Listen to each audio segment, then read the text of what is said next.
आइए स्वागत किया जाए एसपीएल मिड कैप स्टॉक्स के दोनों खास मेहमानों का बिगुल के साथ।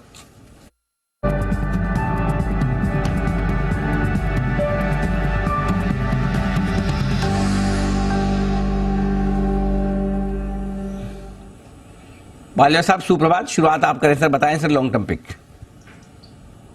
लॉन्ग टर्म पिक में अनिल जी हमें जो स्टॉक पसंद आ रहा है वो है एचईजी। एचईजी में देखें तो स्टॉक में पिछले कुछ हफ्तों से एक अच्छा रिकवरी का ट्रेंड यहाँ पे बनते हुए दिखा। स्टॉक में हालांकि काफी बड़ी गिरावट हमने देखी थी। उसके बाद स्टॉक मंथली सेटअप पे भी देखें तो थर्ड फोर्थ मंथ है जहाँ पे एक सस्टेन बाइंग एक्शन यहाँ पे बनते हुए दिख रही है। तो जिस तरीके का रिकवरी का ट्रेंड यहाँ पे इमर्ज होते हुए दिख रहा है, हमें लगता है एचईजी अब लॉन्ग टर्म के हिसाब से बाय किया जा सकता है। स्टॉक में एक रिवर्सल के साइन वीकली और मंथली चार्ट पे बनते हुए दिखे। लॉन्ग टर्म के टारगेट हम प्रोजेक्ट कर रहे हैं इसमें जो आ सकते हैं करीब 2050 से 2100 तक की अपसाइड यहाँ पे आगे आने वाले महीनों में देखने को मिल सकती है। करंट लेवल से छोटी मोटी गिरावट में ऐड किया जा सकता है। स्टॉप लॉस जो रखना होगा वो करीब होगा 1650 के आसपास। तो एचईजी पे बाय करने की सलाह है लॉन्ग टर्म पिक में। बिल्कुल एचईजी पर खरीदारी करिए। आज रिपोर्ट भी आई है एचईजी ग्रेफाइट दोनों पर जेफरीज की तरफ से। जेफरीज ने तो बड़े टारगेट्स भी दिए हैं एचईजी के लिए। आइए सेठी साहब से भी ली जाए उनकी लॉन्ग टर्म पिक। सेठी साहब गुड मॉर्निंग सर, बताएं आपकी लॉन्ग टर्म कॉल आज की। Good morning Dipanshu, good morning Anil ji. जो आज की मेरी लॉन्ग टर्म पिक है दीपांशु, मेरा एक पसंदीदा स्टॉक रहा। स्टॉक का नाम है पिट्टी इंजीनियरिंग जो अभी 505 के आसपास ट्रेड कर रहा है। एक बहुत ही अच्छी क्वालिटी की इंजीनियरिंग कंपनी है जो कि मेनली इलेक्ट्रिकल स्टील लेमिनेशंस, फिर आपके ट्रैक्शन मोटर्स और कई सारे मशीन कंपोनेंट्स बनाती है for railways, power generation, renewable energy, home appliances और डेटा सेंटर। इनके 3 प्लांट है, 2 हैदराबाद में है, एक औरंगाबाद में है और औरंगाबाद प्लांट में इनका एक एक्सपेंशन भी अंडरवे है जो कि जब होगा तो फिर उसके ग्रोथ अपॉर्चुनिटीज बढ़ेंगी। बाकी मार्केट क्लाइंट लिस्ट है सीमेंस, एबीबी, जीई, कमिंस, भेल, एलएनटी, इन सबको कैटर करती है। जबरदस्त ऑर्डर बुक है 850 करोड़ की और एक बहुत ही दमदार सेक्टर पे ऑपरेट करती है। और इन्होंने वंदे भारत ट्रेन में भी जो इनके पास लेमिनेशन के ऑर्डर्स है, मशीन कंपोनेंट्स के ऑर्डर्स है, फिर आपके विंड टर्बाइंस के लिए भी कंपोनेंट्स बनाती है और जो one of the leading companies है सीमेंस गमेसा, उनको भी सप्लाईज करती है। फिर ये रेलवेज और जो फ्रेट रेल सिस्टम है उसके भी मॉडर्नाइजेशन और अपग्रेडेशन में जो कंपोनेंट्स लगते हैं या वहां पे भी इनका योगदान है। और जो नॉर्थ अमेरिका की सबसे बड़ी कंपनी है इस सेगमेंट की, वेबटेक नाम की कंपनी है जो कि नॉर्थ अमेरिका में लीड कर रही है रेलवेज के मॉडर्नाइजेशन अपग्रेडेशन को, वो भी इनकी क्लाइंट लिस्ट में आती है। तो इस तरह की एक जबरदस्त कंपनी है। ईवी कंपोनेंट्स और मोटर्स के कारोबार में भी उतरी है जो अभी छोटा सेगमेंट है बट फ्यूचर में अच्छी ग्रोथ एक्सपेक्टेड है। फंडामेंटल्स बहुत अच्छे हैं। Return on equity 18%, return on capital employed 23%, date reduction पे फोकस है। बाकी वैल्यूएशंस के लिहाज से भी 25-26 के मल्टीपल पे अपने पीयर्स के कंपैरिजन में सस्ता लगता है। अच्छी खासी एफआईएस डीआईएस की भी होल्डिंग है। एलआईसी ओन करती है अराउंड 3.067%। और इस स्टॉक को मैंने 4 जुलाई को 372 के लेवल पे रिकमेंड किया हुआ है। वहां से एक महीने के अंदर बहुत अच्छे अपसाइड 40% के ऑलरेडी अपसाइड दिए हैं बट लॉन्ग टर्म में यहाँ से भी अच्छा लगता है। खरीदारी करने की सलाह for a target of 709 to 12 months. Okay, तो पिट्टी इंजीनियरिंग ये है वो स्टॉक लॉन्ग टर्म पिक के तौर पर पसंद है सेठी साहब को। और 100 रुपए के आसपास हमारा एसआईपी स्टॉक रहा है। यस सर, मेरे ख्याल one of the best SIP stocks earlier एंट्रेंट जहां पर हमने खरीदारी 5 गुना हुआ है वहां से 100 रुपए के आसपास। और अभी भी सेठी साहब के हिसाब से 700 का टारगेट, यानी 100 से 700 तक की यात्रा। ये है वो कुछ बेहतरीन स्टॉक्स जहां पर आपके लिए बढ़िया वेल्थ बनी है एसआईपी स्टॉक का। अभी वीकेंड पे मैं पढ़ भी रहा था दीप जी, इसने ट्वीट भी डाला है, बोल रही आप मालामाल वीकली और एसआईपी स्टॉक फिर से शुरू कीजिए। तो बात तो आपकी ठीक है, थोड़ा समय आ जाने दीजिए।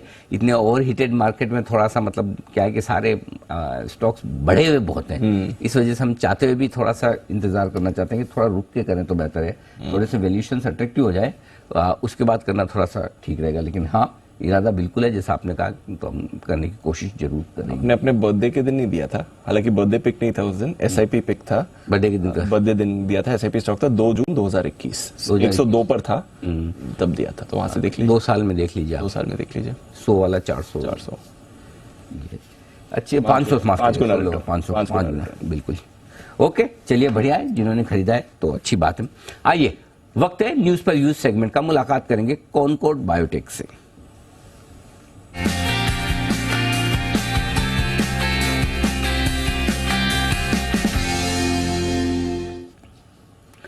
कॉनकॉर्ड बायोटेक शुक्रवार को हुई थी लिस्टिंग इस स्टॉक की और लगभग 900 रुपए के आसपास लिस्टिंग हुई है। 21% प्रीमियम पर यह स्टॉक लिस्ट हुआ था।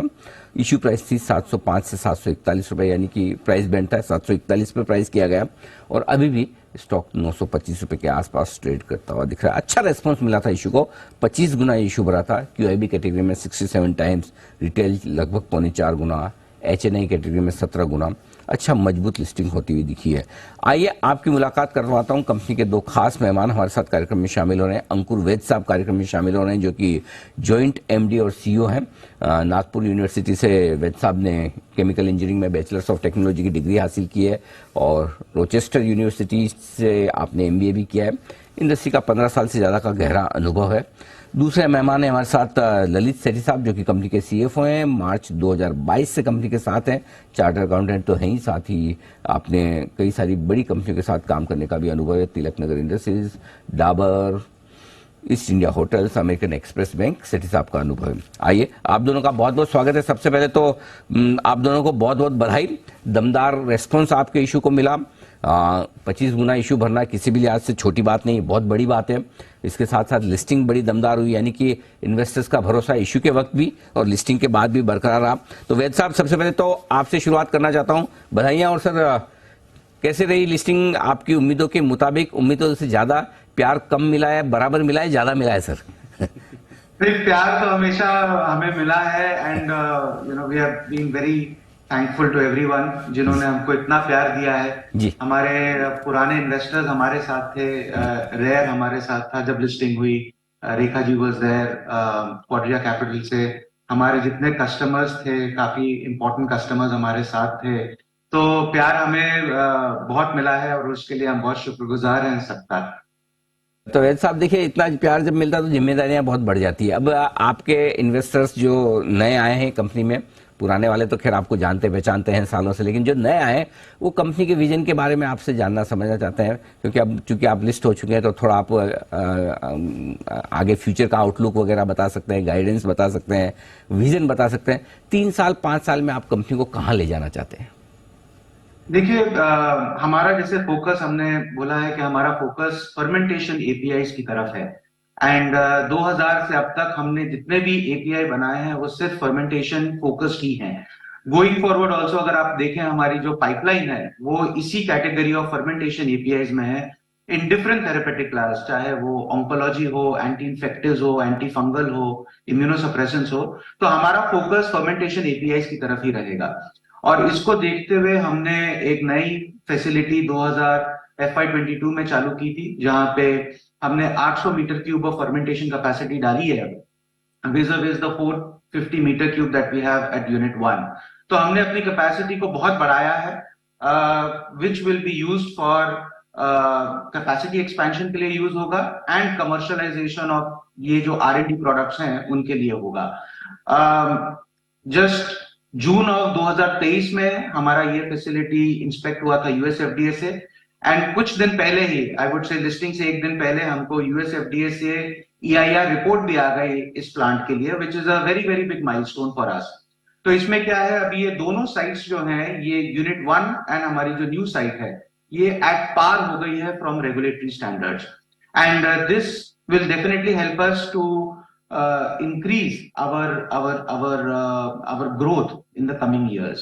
तो अभी हमारा जो टारगेट रहेगा ये कैपेसिटीज को अच्छे से कंसोलिडेट करना, अच्छे से यूज करना for capacity expansion of existing products and commercialisation of new products.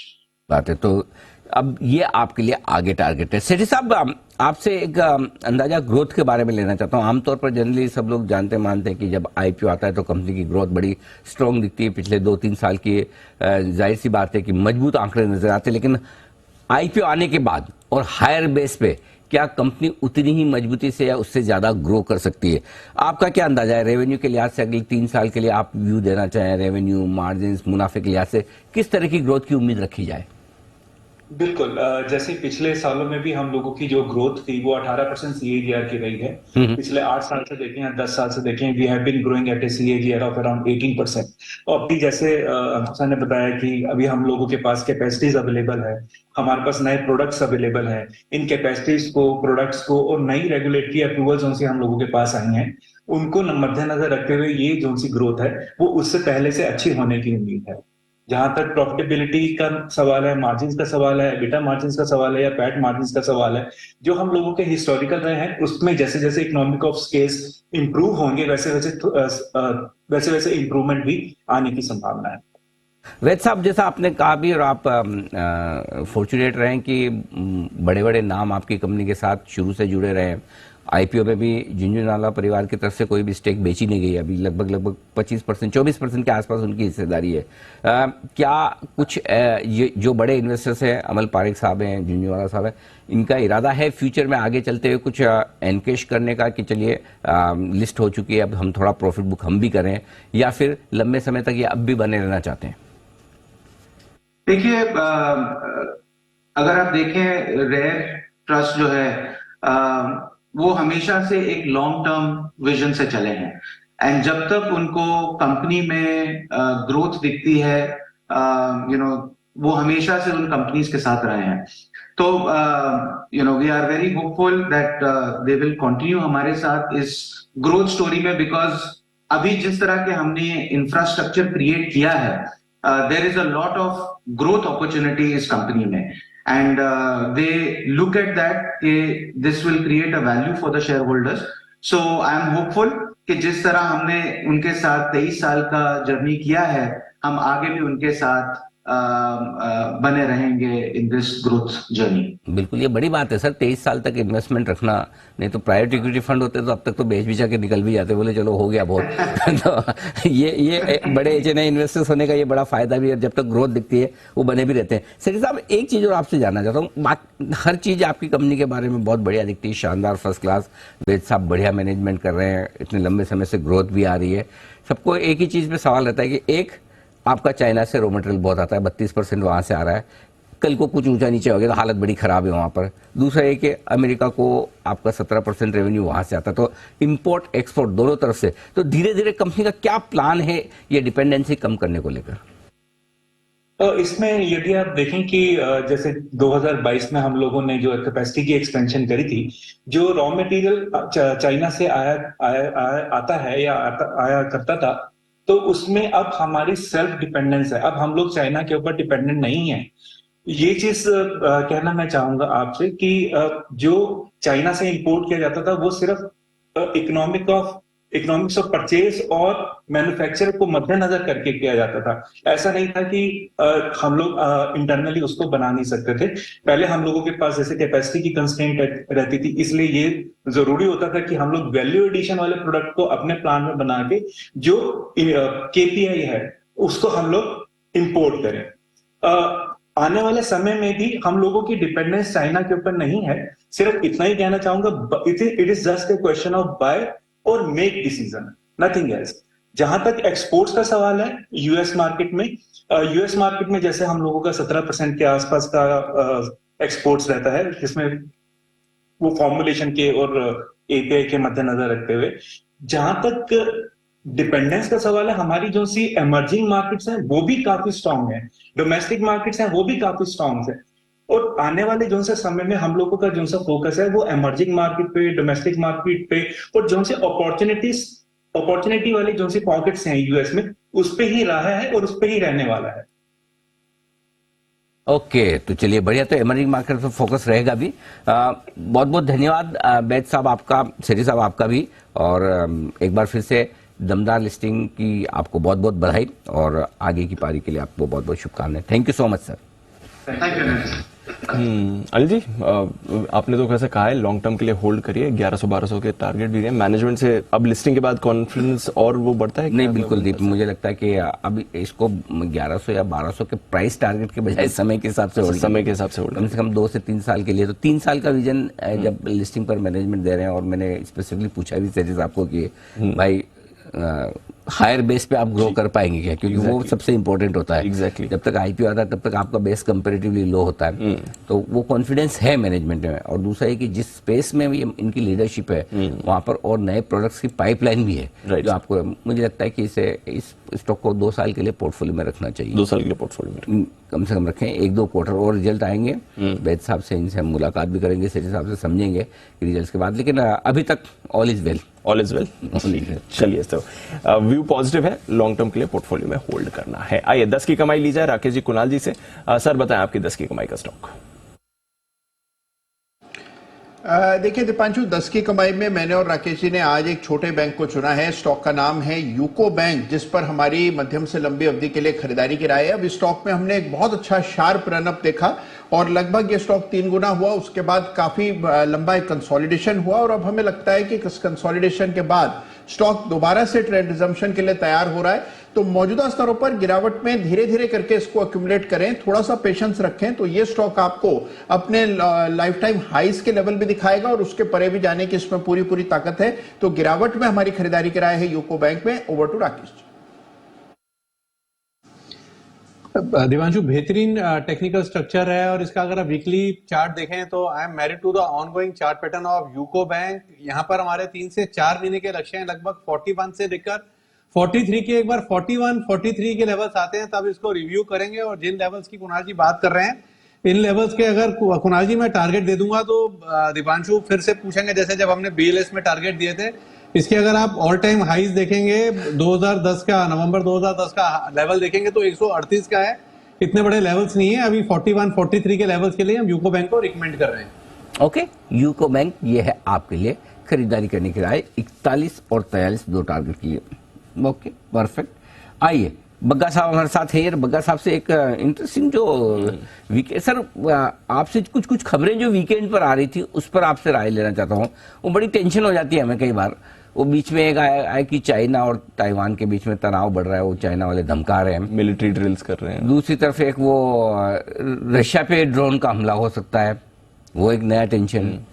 फिर ये दी बता रहे थे कि यूरोप में कोई कोरोना का नया वेरिएंट और आ गया।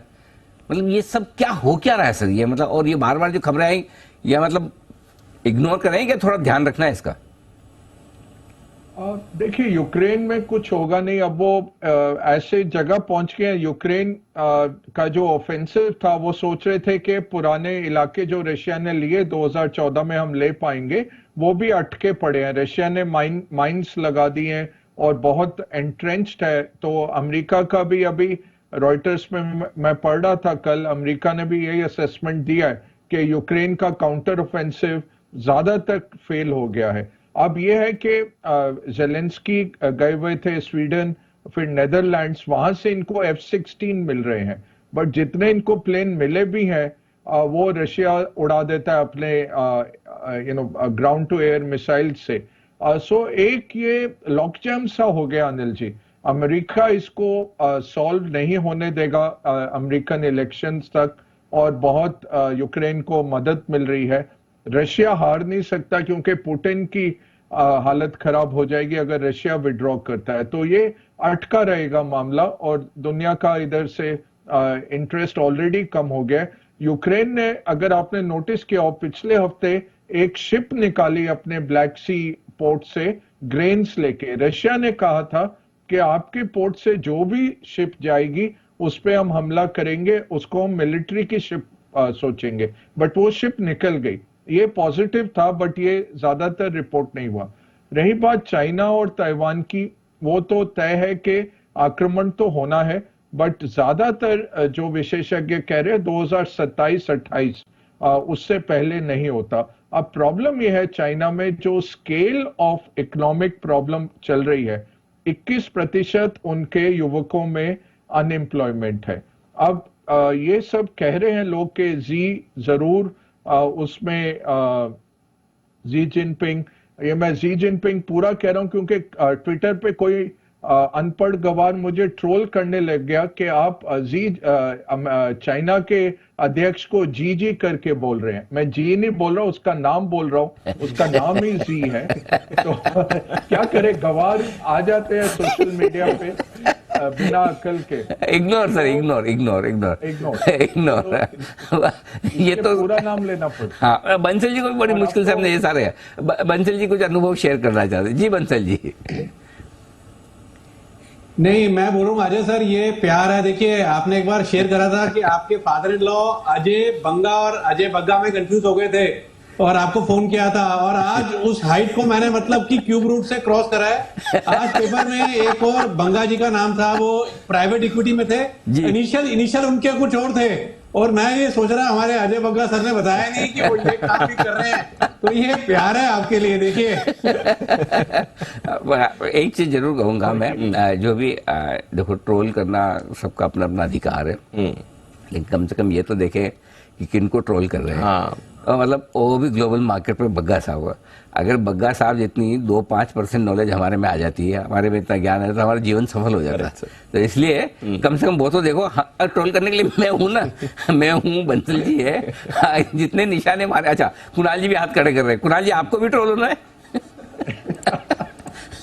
नहीं अनिल जी, उसके लिए अनिल जी बंसल जी को हमने आगे किया हुआ है। अनिल जी, बंसल जी को अनिल जी पूरा एक छत्र राज है। अनिल जी स्पेशल ट्रोलिंग का उनको चार्ज दिया हुआ है, तो जिसको भी ट्रोल करना है प्लीज, मजा भी आएगा आपको करने में। हैंडल अनिल जी फ्लैश कर दीजिए। मजा भी आएगा, बंसल जी को भी होने में मजा आएगा और आपको भी करने में आएगा। इसलिए जो नॉलेज है बग्गा साहब की, उसका रेस्पेक्ट करें। जी सर, बताएं सर। आप, मैंने बीच में आपको रोक लिया। जी अनिल जी, ये जी जिनपिंग लोग कह रहे हैं कि बहुत स्ट्रॉन्ग मैन है और नहीं करेंगे, बट देखिए, हमारे पास पिछले 6 महीने का ही एक अनुभव है कि दिसंबर में जब लॉकडाउन्स के प्रति बहुत सारे वाइड स्प्रेड प्रोटेस्ट हो गए, तो उन्होंने ओवरनाइट अपना जीरो कोविड की 3 साल की पॉलिसी, जो बिना सोचे समझे पॉलिसी थी कि सबको बंद कर देते थे, वो उन्होंने रिवर्स कर दी। ओवरनाइट उनकी रिवर्स हो गई थी। तो ये हो सकता है कि जब 21% युवकों के पास नौकरियां नहीं है और बदहाली हो रही है। देखिए, 70% चाइना की जो वेल्थ है वो हाउसिंग में है लोगों के पास। अब वो इतना हाउसिंग 50% गिर गया है वैल्यूज 2020 से अभी तक के। तो इस तरह का जो प्रॉब्लम आ रहा है चाइना में, उसका निजात है आप या तो टैक्स काटिए कॉर्पोरेट्स ताकि वो नौकरियां बनाएं, या डायरेक्ट बेनिफिट ट्रांसफर करिए गरीबों में ताकि लोगों की जेब में पैसा आए, कंजम्पशन बढ़े, एक वर्चुअस सर्कल बढ़ जाए। वो अभी तक तैयार नहीं है करने को। सबसे बड़ी बात उसमें है, चाइना का जो डेट टू जीडीपी है वो 282% है। तो 18 ट्रिलियन डॉलर्स की इकोनॉमी है, और उसमें लगभग 40 ट्रिलियन डॉलर से ज्यादा का डेट है। 40 ट्रिलियन।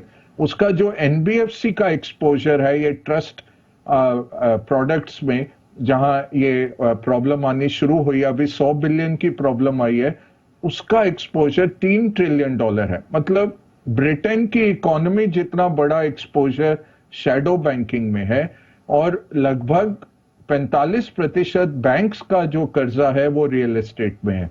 तो ये माहौल काफी गरमाया हुआ है। प्रॉब्लम की बात है जरूर।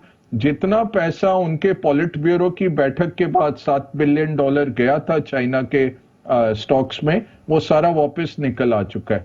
अच्छा, अब कुछ लोग अनिल जी कहते हैं कि अच्छा, चाइना नीचे जाएगा तो भारत बढ़ेगा। ऐसा नहीं होता है। 2015 में जब चाइना ने एक इल थॉट आउट प्लान किया था और ये युआन का डिप्रिसिएशन किया था, 2015 में जब चाइनीज मार्केट गिरे, सारे इमर्जिंग मार्केट गिर गए थे। तो वो जो रिस्क ऑफ आता है, तब वो ब्लाइंडली बटन दबाता है, गोरा पैसा वो सब जगह से निकलता है। ऐसा नहीं है कि चाइना को छोड़ के फिर भारत में आ जाएगा। हाँ, 3 महीने 6 महीने के बाद असेस करके जब स्थिति थोड़ी ठीक होगी, हमारे को जरूर बेनिफिट मिलेगा। बट अगर रिस्क ऑफ आता है मार्केट में तो सब कुछ बिकेगा। ये नहीं है कि चाइना बेचेंगे और बाकी इमर्जिंग मार्केट्स में खड़े रहेंगे। वो पूरा रिस्क ऑफ आता है। 2015 में ऐसे हुआ था। इनफैक्ट जेनेट येलन रेट बढ़ाने वाली थी और वो रुक गई, तो अमेरिका पे असर आ गया था चाइना के सेल ऑफ का। ये इससे हमें बहुत चेतावनी है। इस पे कॉशियस रहना है अनिल जी। बिल्कुल ठीक बात है। तो थोड़ी सावधानी रखने की जरूरत इस वक्त आपके लिए जरूर है, ये ध्यान रहे। बहुत बहुत धन्यवाद बग्गा साहब समय देने के लिए। जल्द आपसे फिर मुलाकात होगी। आज के लिए बहुत बहुत शुक्रिया। आइए ब्रेक लेने का वक्त है, लेकिन ब्रेक से पहले जल्दी से एक बिल्कुल कैश का ऑप्शन सुमित जी की तरफ से है तैयार।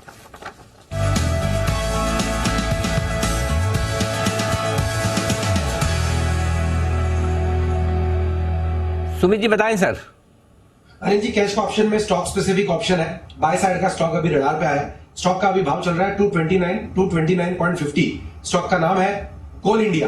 कोल इंडिया के अंदर एक अच्छी खासी गिरावट के बाद बाउंस बैक और पुल बैक के संकेत मिल चुके हैं। स्टॉक यहां से ऊपर का मूव दिखाने को तैयार है। तो ऑप्शन के जरिए यहाँ पे 230 वाला कॉल 3 रुपए 5 पैसे में ट्रेड कर रहा है, इसको लेने का सलाह रहेगा। कोल इंडिया का 230 वाला कॉल यहाँ पे सीएनपी पे खरीदारी करे। नीचे के अंदर 2 रुपए का इसके अंदर स्टॉप लॉस लगाएं। ऊपर में 4.5 रुपए से लेके 5.5 रुपए तक के टारगेट कोल इंडिया के 230 के कॉल के अंदर देखने को मिल सकते हैं। कोल इंडिया कल का हाई ब्रेक कर चुका है। एक स्ट्रॉन्ग कैंडल आज मार्केट खुलने के साथ लास्ट 1 घंटे में इसने फॉर्म किया है। उसको देखते हुए लगता है कि स्टॉक यहां से 235 से लेके 240 रुपए तक का move pull back bounce back के तौर पे ऊपर में दिखा सकता है। इसके लिए 230 का कॉल खरीदारी करें 2 रुपए के स्टॉप लॉस से 4.5 के टारगेट्स की। ओके, तो ये है आपके लिए राय आती हुई इस वक्त कैश का ऑप्शन खरीदारी की। छोटा सा ब्रेक के उस पार मेहरबून ईरानी साहब हैं तैयार, करेंगे उनसे मुलाकात।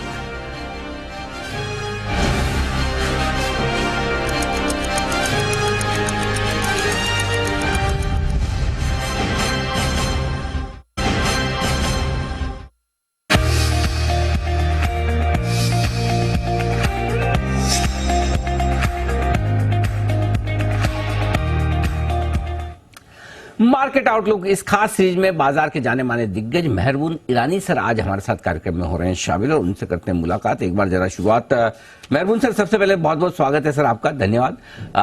सबसे पहले ये बताएं सर ग्लोबल मार्केट के बारे में, क्योंकि पिछला हफ्ता बड़ा खराब रहा। 2-2.5% अमेरिका के बाजार कमजोर हो गए। अच्छी तेजी दिखाने के बाद अब वहां मामला ढीला होता दिख रहा है, हम पर भी असर पड़ रहा है। क्या डर है, क्यों, आगे का डायरेक्शन क्या है सर?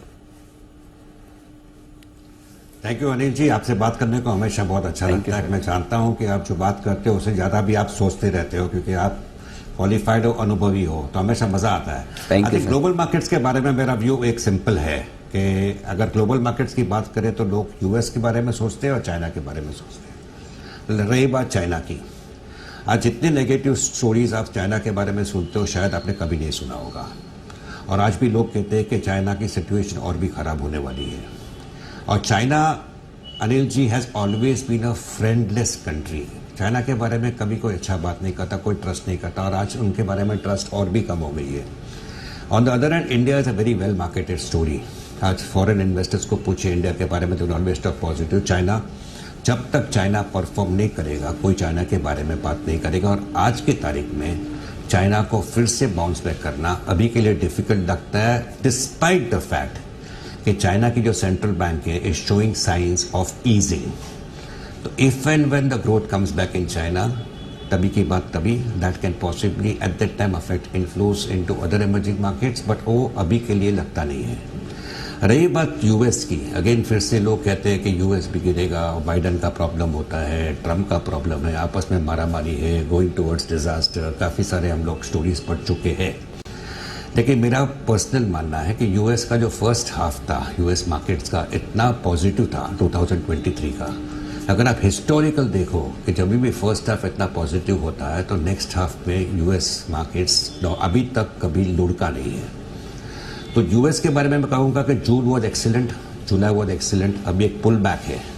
इसमें कंसर्न का क्या बात है? I don't see any reason for concern. People will talk of 10-year US yield 5% की जो तरफ जा रहा है, करेंसी में इम्पैक्ट आएगा, ज़रूर आएगा, but I don't think that's the end of US markets in any way. So ये जो मैं एक चीज़ कहना चाहूँगा, जो करेक्शन है, पुल बैक है, may continue, but I personally believe this is the last leg of the pull back. और जैसे मैंने पहले कहा कि first half was so good for the US markets, I don't personally think the second half is going to be just the opposite.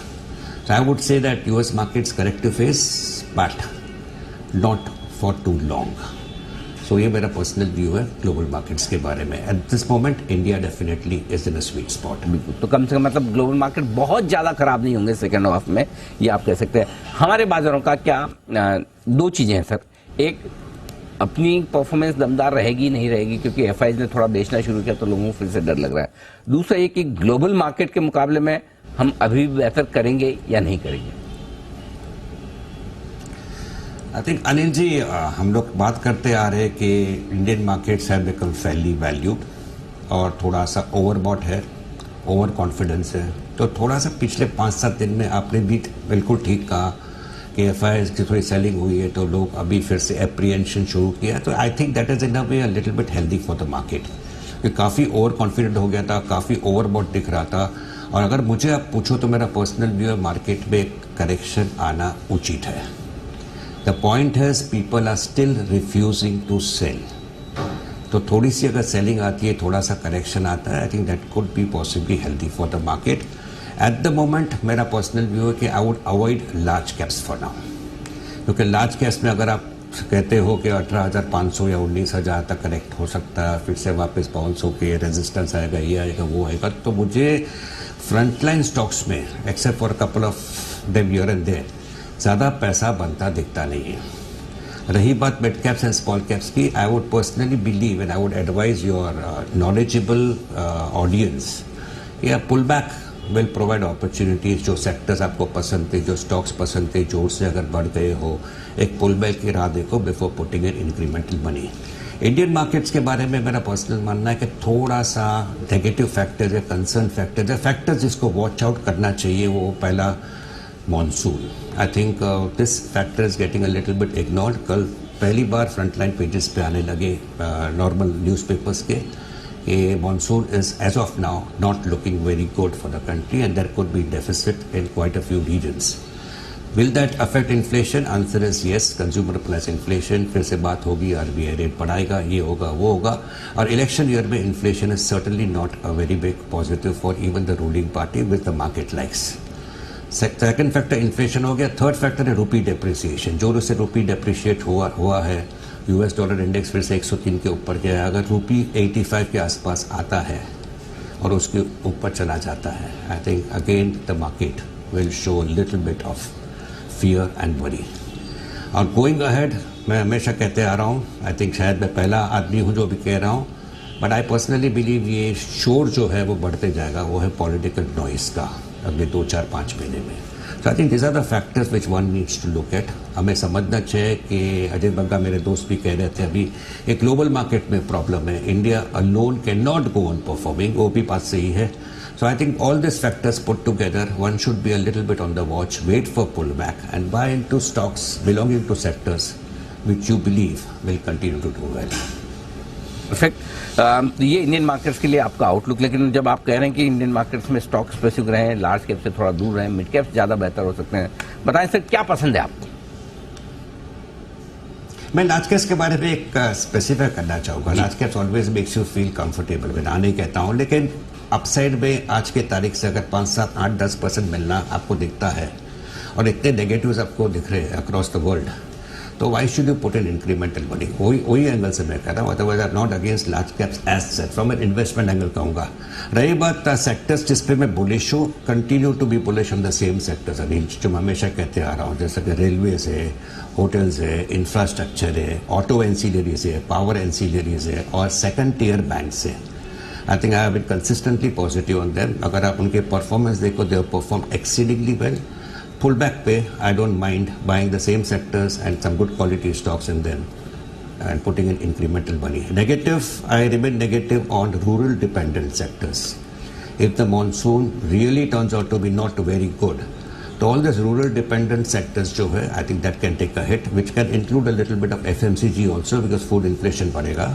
Pesticides, agrochemicals remain negative. और valuation के angle से और पैसे बनाने के एंगल से, even the frontline auto stocks, if you ask me, at the present levels I don't see too much of money being made. Defensive में अगर आप जाना चाहते हो, डाउन साइड लिमिटेड है, तो थोड़े से selective pharma stocks and may be some IT stocks, but otherwise story wise ये दोनों स्टॉक्स, दोनों सेक्टर अभी भी मुझे ज़्यादा पसंद नहीं है। बिल्कुल, तो अभी भी पसंद है। महबूब सर को रेलवे, छोटे banks, hotel, infra, auto engineering, power, ये सारे पसंद, लेकिन फिलहाल थोड़े से ग्रामीण अर्थव्यवस्था से जुड़े जो स्टॉक हैं वहाँ पर थोड़ा सा आप सावधान रहें और खरीदारी करें इन्हीं सारे पसंदीदा शेयरों में जब भी बाजार में दिखे करेक्शन। महबूब सर बहुत बहुत धन्यवाद आपका। समय देने के लिए और विस्तार से Thank you, global thank you, markets, Anil ji. Thank you, हमारे thank you. बाजार और साथ ही निवेश के मौकों पर हमारे दर्शकों को अपनी बहुमूल्य राय देने के लिए thank you so much sir. आइए बढ़ते आगे और एसपीएल मिड कैप स्टॉक्स में पोजिशनल पिक्स का वक्त है। पालिया साहब बताएंगे पहले अपनी पोजिशनल पिक बनाएं sir. Anil ji, positional pick में जो स्टॉक पसंद आ रहा है वो टीडी पावर सिस्टम हमें पसंद आ रहा है। स्टॉक में अगर देखें तो पिछले 3-4 वीक से एक नैरो प्राइस रेंज में कंसोलिडेशन होते हुए दिखा और आज के सेशन में एक अच्छा बाइंग इंटरेस्ट यहाँ पे वापस बनते हुए दिखा है। जिस तरीके से ओवरऑल स्ट्रक्चर है, स्टॉक एक बुलिश टेरिटरी में ही ट्रेड करते हुए दिख रहा है। हमें लगता है टीडी पावर सिस्टम यहाँ पे बाय किया जा सकता है शॉर्ट पोजिशनल बेसिस पे। अपसाइड के टारगेट जो आ सकते हैं वो करीब आना चाहिए 305 रुपए से 315 रुपए तक के अपसाइड यहाँ पे आते हुए दिख सकती है। स्टॉप लॉस जो रखना होगा वो करीब होगा 240 के आसपास। ओके, टीडी पावर खरीदारी करने के आए पोजिशनल पिक। और सेठी साहब बताएं आपकी पोजिशनल पिक।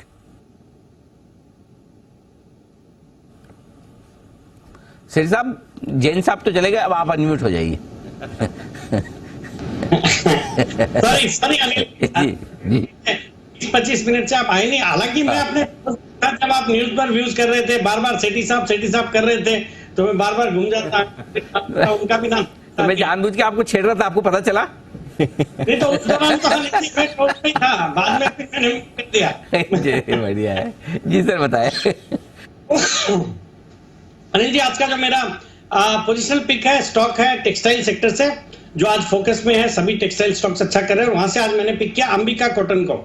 बहुत पहले इस स्टॉक को बहुत नीचे लेवल्स पे कई बार रिकमेंड किया हुआ है। ये कंपनी कोयम्बटूर बेस्ड एक लीडिंग टेक्सटाइल कंपनी है जो कि मेनली कॉटन यार्न बनाती है for hosiery and weaving sector. 60% से ज्यादा इनका रेवेन्यू एक्सपोर्ट से आता है। फिर आजकल ये सेक्टर फोकस में है और हम देख भी रहे हैं सरकार का भी इस सेक्टर के प्रति एक झुकाव है। इंसेंटिव्स कई सारे अनाउंस किए हुए हैं।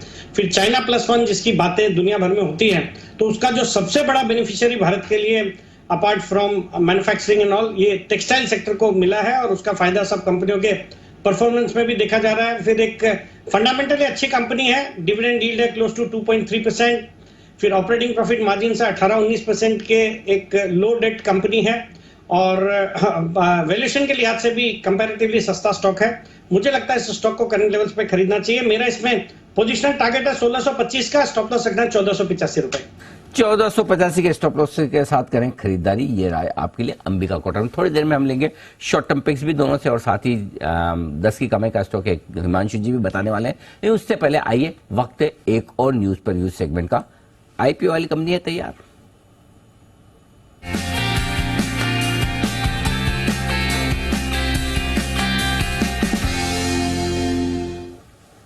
पिरामिड टेक्नोप्लास्ट, ये है वो कंपनी जो बाजार में उतरने की तैयारी में है। पहले मैं आपको थोड़ी कंपनी की जानकारी दे दूं। 1997 में इस कंपनी की हुई थी शुरुआत। तो इंडस्ट्रियल पैकेजिंग और पॉलीमर ड्रम बनाने का करती है ये कारोबार। केमिकल, एग्रोकेमिकल, स्पेशलिटी केमिकल और फार्मा कंपनी के लिए पैकेजिंग मटेरियल बनाने का और प्रोडक्ट्स बनाने का कंपनी का खास कारोबार है। 1000 लीटर क्षमता की आईबीसी की मैन्युफैक्चरिंग ये कंपनी करती है। पहले मैं आपको इशू की जानकारी दे दूं। 18 से 22 तारीख यानी कि इशू खुला हुआ है, आज दूसरा दिन है। 151 से 166 रुपए प्राइस बैंड रखा गया है। आप 90 शेयरों के लॉट में अप्लाई कर सकते हैं। मिनिमम एप्लीकेशन होगी आपकी 14,940 रुपए की। 91 करोड़ का इशू जो है वो फ्रेश इशू, कंपनी को पैसा जाएगा। 61 करोड़ का जो इशू है वो ऑफर फॉर सेल है, यानी कि एग्जिस्टिंग इन्वेस्टर्स यहां पर बेच रहे हैं। छोटा मार्केट कैप है, 611 करोड़ का मार्केट कैप बनता है हायर प्राइस बैंड पर। यह है कंपनी के इशू की जानकारी। आइए मैं आपकी मुलाकात करवाऊं कंपनी के चेयरमैन और मैनेजिंग डायरेक्टर विजय अग्रवाल साहब कार्यक्रम में शामिल हो रहे हैं। 2002 से सर कंपनी के साथ हैं, 2023 से कंपनी के बोर्ड में भी हैं, फरवरी 2023 से। पैकेजिंग इंडस्ट्री का विजय अग्रवाल साहब को करीबन 30 सालों से ज्यादा का लंबा गहरा अनुभव है और कंपनी के बिजनेस डेवलपमेंट, कस्टमर सर्विसेज वगैरह ये सारी जिम्मेदारी सर के पास ही है। सर बहुत बहुत स्वागत है आपका, धन्यवाद आपने हमें समय दिया आपके आईपीओ के बीच। सबसे पहले सर समझाएं जरा कि आपकी कंपनी क्या बिजनेस करती है, अपना बेसिक बिजनेस हमारे दर्शकों को समझाए। जैसा हम समझते हैं कि पैकेजिंग वाली बहुत सारी कंपनियां हैं बाजार में, लिस्टेड भी है अनलिस्टेड भी। आपकी कंपनी में क्या खासियत है दूसरी लिस्टेड कंपनियों के मुकाबले में? एचडीपी ड्रम बना रहे हैं जी, जो लीटर से 250 लीटर तक का ड्रम होता है। दूसरा सेगमेंट हमारा आईबीसी का है जो 1000 लीटर का होता है और तीसरा सेगमेंट है मेटल ड्रम भी बनाते हैं हम, 200 लीटर के मेटल ड्रम भी बनाते हैं। 3 सेगमेंट जो लार्ज स्केल में जो वॉल्यूम है उनका, तीनों आइटम अपने यहाँ है। तो अब ऐसे तो और भी कई सारी ऐसी लिस्टेड कंपनियां हैं, टाइम टेक्नोप्लास्ट है, टीपीएल है, मोल्टेक है, जो इसी तरह के कारोबार में, क्या आपके और दूसरी लिस्टेड कंपनियों के कारोबार में कोई विशेष अंतर है या कुछ आप विशेष ऐसा कर रहे हैं जो आपके प्रोस्पेक्टिव शेयर होल्डर्स को समझना चाहिए? टाइम टेक्नोप्लास्ट और हम तीनों आइटम टाइम भी बनाती है, बाकी कोई और नहीं है इंडिया में जो तीनों आइटम बनाती है। ये जो प्लास्टिक ड्रम और आईबीसी और मेटल ड्रम बनाने के लिए हम लोग दो ही कंपनी है, टाइम टेक्नोप्लास्ट है, एक हम है। ओके। और ज्योग्राफिकली हम लोग गुजरात वगैरह में ज्यादा है, तो गुजरात में वो पूरा ह्यूज मार्केट है केमिकल का, फार्मा का, तो इसलिए मार्केट शेयर हमारा ज्यादा होता है। ठीक बात है। 91 करोड़ इशू नया जो आपका आ रहा है, इस पैसे का इस्तेमाल कैसे करेंगे सर? ये हमारा डेप्थ पेमेंट हो जाएगा, जो डेप्थ करीब 40 करोड़ के आसपास का पेमेंट चला जाएगा, प्लस वर्किंग कैपिटल में आ जाएगा। जो हमारा नी कैपेसिटी ऐड हुई है उसमें वर्किंग कैपिटल वगैरह सब इसी से हो जाएगा। तो आप ये कह रहे हैं कि इस इशू के बाद आपकी कंपनी डेट फ्री हो जाएगी नेट लेवल पर? जी सर। ओके। और 61 करोड़ जो ऑफर फॉर सेल है, कौन इन्वेस्टर हैं जो बेच रहे हैं और सर वजह क्या है उसकी? प्रमोटर बेच रहे हैं सर। ओके। तो क्या खास कोई वजह प्रमोटर्स के यहाँ पर इशू में बेचने के पीछे? कोई इशू बेचने का कोई इशू मतलब ऐसा कोई नहीं है। ठीक है वो बेच।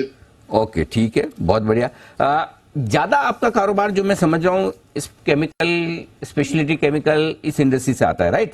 ज्यादा रेवेन्यू, थोड़ा वहां पर माहौल अभी ढीला ढाला चल रहा है, तो क्या आपके बिजनेस पे कोई फर्क पड़ता है या आपको फर्क नहीं पड़ता है कि जिस तरह से स्पेशलिटी केमिकल बिजनेस आजकल थोड़े ठंडे चल रहे हैं सर? जरूर, जो क्या प्राइस कम होते हैं तो उनको लॉस होता है, थोड़ा नुकसान स्टॉक का होता है केमिकल को, लेकिन ऐसा कुछ स्लो नहीं है कि उनकी फैक्ट्री 50% में चल रही है, कोई 10-5% का उनका स्लो होता है, जिससे हमारा कोई फर्क नहीं पड़ता। कोई ये केमिकल स्लो होता है तो दूसरा बराबर आ जाता है, तो हमारा अपना जो माल बन रहा है वो पूरा सेल हो जाता है। ठीक बात है। तो आपको सेल्स से रिलेटेड कोई दिक्कत वाली बात है नहीं।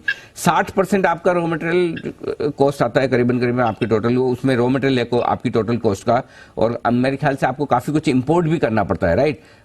तो क्या कुछ लॉन्ग टर्म आपने सप्लाई कॉन्ट्रैक्ट रखे हैं सर? हाँ सर, हमारे जो भी है सब लॉन्ग टर्म में है, जो इंपोर्ट करते हैं सब आज 25 साल से उनसे बिजनेस है। तो ये कच्चे तेल के दाम जो ऊपर नीचे होते हैं उससे आपके प्रॉफिट पे, मार्जिन पे कुछ फर्क पड़ता है या आप पूरा उसको हेज करके चलते हैं? सर एक फॉरेक्स तो हम हेज करते हैं, लेकिन पॉलीमर है वो प्राइस जो कभी कम होती है तो हम लोग कस्टमर को पास ऑन करते हैं, कम कर देते हैं, बढ़ता है तो बढ़ा देते हैं, तो पूरे साल में वो मैच हो जाता है, तो लॉस आता नहीं। अच्छा सर, ये प्लास्टिक से जुड़े हुए केमिकल्स, जी सर अपनी बात पूरी करें जी।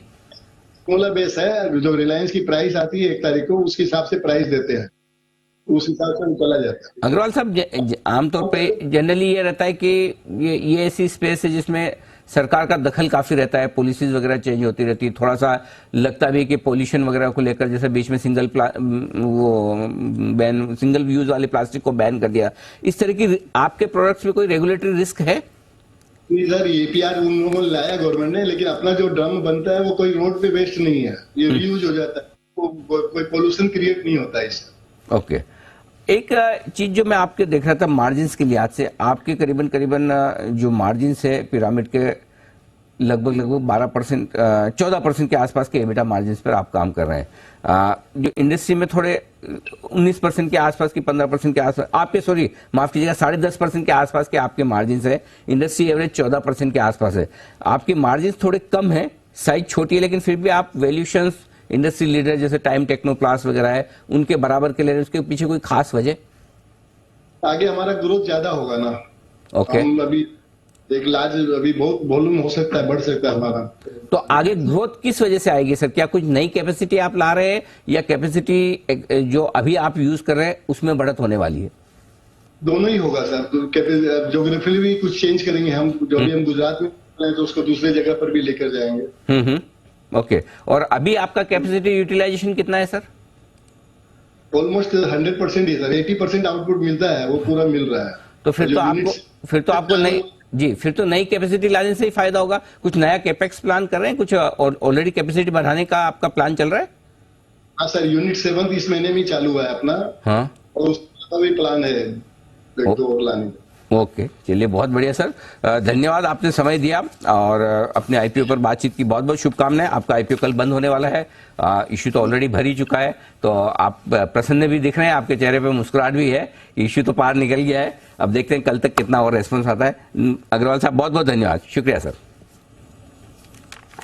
विजय अग्रवाल साहब पिरामिड टेक प्लस के सीएमडी बताते हुए अपने आईपीओ के बारे में, कल आईपीओ होगा बंद, इस पर हम भी आपको देंगे राय, या तो दोपहर वाले शो में दीप जैसा मैंने वादा किया, बिल्कुल, नहीं तो कल सुबह तो देंगे। एब्सोल्युटली सर, बात करेंगे आपसे। चलिए, तो ये है आपके लिए पिरामिड का पूरा एक्शन। आइए हिमांशु जी से ले लेते हैं उनकी 10 की कमाई का स्टॉक। हिमांशु जी बताएं सर।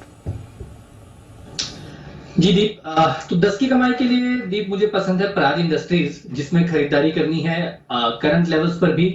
अगर कोई डिप मिलता है कभी मार्केट की वॉलेटिलिटी में तो वहां पर पोजीशन को ऐड किया जा सकता है। मुझे लगता है लंबे समय की कंसोलिडेशन के बाद स्टॉक एक ब्रेकआउट देता हुआ नजर आ रहा है और काफी अच्छी मूव स्टॉक में आने वाले हफ्तों में देखने को मिल सकती है।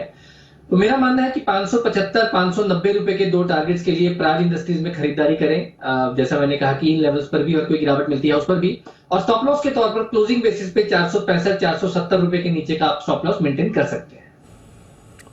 ओके, तो ये है आपके लिए प्राज इंडस्ट्रीज, जहां पर आपको करके चलनी है खरीदारी। आइए शॉर्ट टर्म पिक्स भी ले ली जाए पालिया साहब और सिटी साहब की तरफ से। पालिया सर बताएं आपकी आज की शॉर्ट टर्म कॉल।